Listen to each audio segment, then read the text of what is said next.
Want to reset Safari on your iPhone to clear browsing data, fix performance issues, or resolve errors? It's simple. While there is no reset button, you can easily clear different types of data to start fresh. Let's dive in. Step 1. Clear Safari history and website data.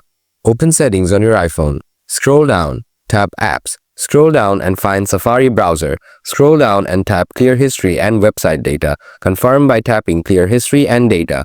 This will remove all browsing history, cookies, and other website data. Right after that, go back and scroll down again. Tap Advanced. Tap Website Data.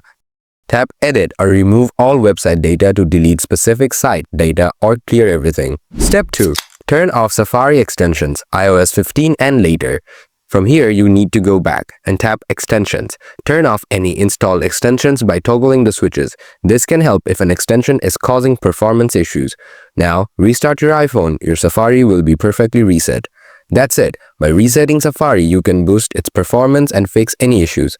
If you're still facing problems, try restarting your iPhone or updating to the latest iOS version.